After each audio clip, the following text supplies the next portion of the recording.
बच्चों, मैं हूं डॉक्टर ज्योति शर्मा और आप सभी का स्वागत है।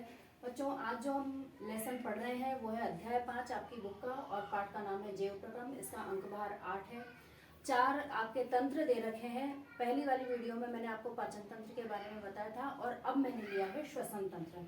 तो जो श्वसन तंत्र का जो क्वेश्चन आता है वो इस तरह से आता है कि श्वसन तंत्र की संरचना बताते हुए क्रियाविधि बताइए। एक बात याद रखिएगा बच्चों, यदि संरचना पूछी है तो संरचना ही बताइए और यदि क्रियाविधि पूछी है तो क्रियाविधि ही बताइए। और अगर समान क्वेश्चन आया कि संरचना और क्रियाविधि दोनों पूछी है तब आपको दोनों चीजें बतानी है। हमें वही बताना है जो क्वेश्चन में पूछा गया है। तो संरचना हम देखते हैं।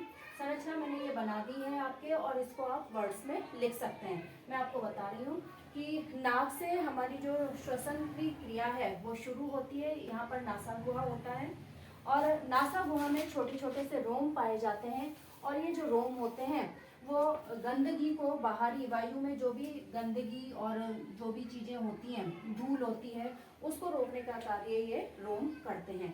तो ये नासागुहा हो गई। नासागुहा से श्वास नली में वायु जाती है।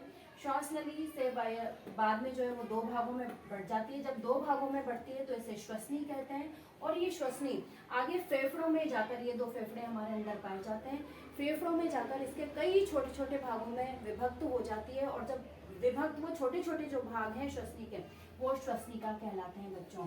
और हर कुपिका में, जैसा कि आप देख रहे हैं कि फेफड़े जो है वो कुपिकाओं से मिलकर बने होते हैं, छोटे छोटे कोष्ठों से मिलकर बने होते हैं जिन्हें कुपिका कहते हैं। और हर कुपिका के अंदर ये श्वसनी जो है वो जाती है, श्वसनिका, और वहां पर वायु पहुंचाने का काम और कार्बन डाइऑक्साइड वहां से निकालने का काम ये करती है।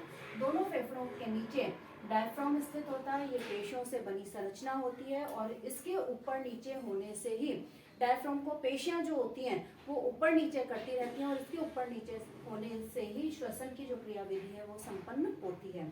आपके क्वेश्चन आ जाता है कि यदि डायफ्राम में छेद कर दिया जाए तो क्या होगा। तो बच्चों, यदि डायफ्राम में छेद कर दिया जाए तो श्वसन की क्रिया ही बंद हो जाएगी। क्यों हो जाएगी? क्योंकि वायु दाब कम और ज्यादा नहीं हो पाएगा डायफ्राम के ऊपर नीचे नहीं होने से। इस वजह से श्वसन की क्रियाविधि भी नहीं होगी। ठीक है बच्चों, अब आते हैं हम इसकी क्रियाविधि पर।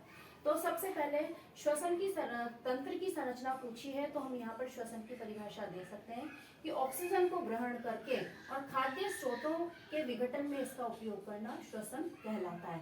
इसकी क्रियाविधि को मैंने अलग तरीके से यहाँ पर बच्चों लिखा है, आप देख सकते हैं।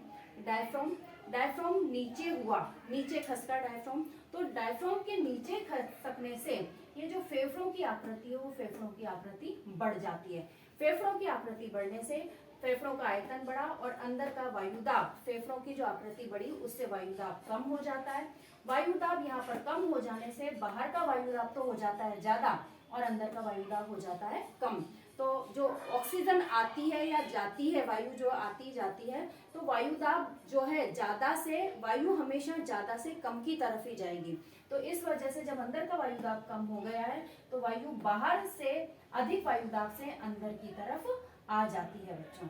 ठीक है, तो बाहर से जब अंदर आ गई तो इसको हमने बोला अंतः श्वसन, क्योंकि इसमें वायु हमारे अंदर आ रही है, इसलिए इस श्वसन को कहा जाएगा अंतः श्वसन। ठीक है बच्चों, अब हमें बाहर निकालना है। तो जब डायफ्राम जो है वो वापस से ऊपर की तरफ चला जाता है, ये डायफ्राम जो है वो वापस से ऊपर की तरफ चला जाता है, तो ऊपर की तरफ जाने से, ऊपर की तरफ खसकने से फेफड़ों का आयतन वापस से कम हो जाता है और फेफड़ों का आयतन कम होने से जो वायु, बाहर का जो वायुदाब था वो तो कम हो गया, लेकिन अंदर का वायुदाब इतनी फैली हुई थी अब वो कम हो गई है, तो जो अंदर का वायुदाब था वो बढ़ गया। अंदर का वायुदाब बढ़ने से वायु जो है वो अधिक से कम की तरफ जाएगी। तो जब यहाँ पर वायुदाब बढ़ गया है तो वायु इसी रास्ते से होती हुई बाहर निकल जाएगी और इसे हम बोलेंगे बहिश्वसन। ठीक है बच्चों, तो इस तरह से अंतः श्वसन और बहिश्वसन की क्रियाओं के द्वारा हमारी जो श्वसन विधि है वो पूर्ण होती है। ये हो गई हमारे श्वसन तंत्र की क्रियाविधि। आगे चलते हैं बच्चों। अगला जो क्वेश्चन आपसे पूछा जाता है वो है वायुवीय व अवायुवीय श्वसन में अंतर बताइए। आप जब भी कोई आपसे अंतर पूछे तो आप बीच में एक लाइन खींच लें और एक तरफ जो भी आपसे पूछा है, एक तरफ जैसे यहाँ पर था वायुवीय श्वसन, दूसरी तरफ था अवायुवीय श्वसन, उसको आप अलग अलग लिख लीजिए और जो भी अपने अंतर है उनको हम शॉर्ट में लिखते चलते हैं। पहले तो एक दो अंतर मैंने लिखे नहीं है। जैसा कि वायुवीय श्वसन में पता चल रहा है कि ये वायु की उपस्थिति में होता है और अवायुवीय श्वसन जो होता है वो वायु की अनुपस्थिति में होता है।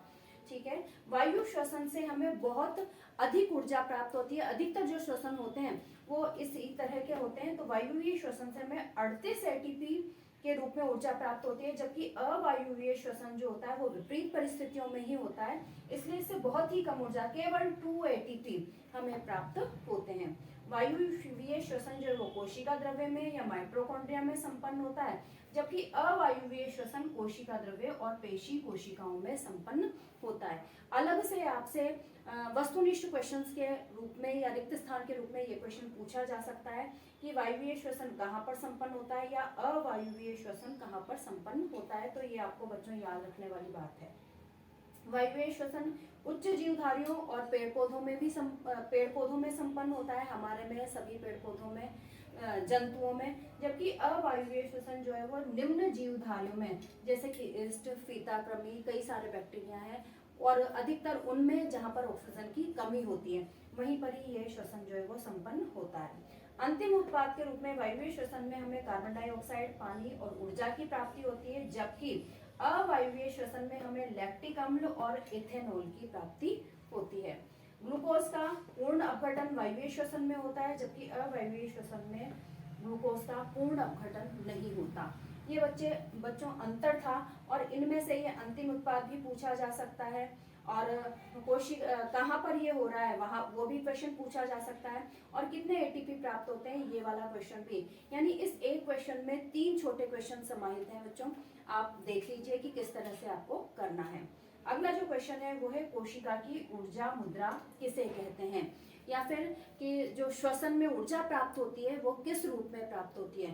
तो जो श्वसन में हमें ऊर्जा प्राप्त होती है या कोशिका की जो ऊर्जा मुद्रा है वो एटीपी के रूप में प्राप्त होती है।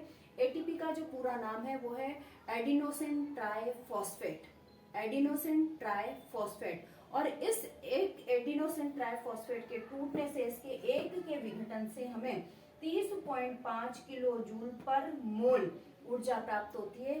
ये क्वेश्चन, दोनों क्वेश्चन बल्कि, कि एटीपी का पूरा नाम बताइए या फिर एटीपी के एक अणु के विघटन से कितनी ऊर्जा प्राप्त होती है, ये दोनों क्वेश्चन ही आपसे रिक्त स्थान के रूप में पूछे जा सकते हैं बच्चों। तो आप इसको देखते रहिए और इससे लाभ प्राप्त करिए। इसी शुभकामना के साथ नमस्ते।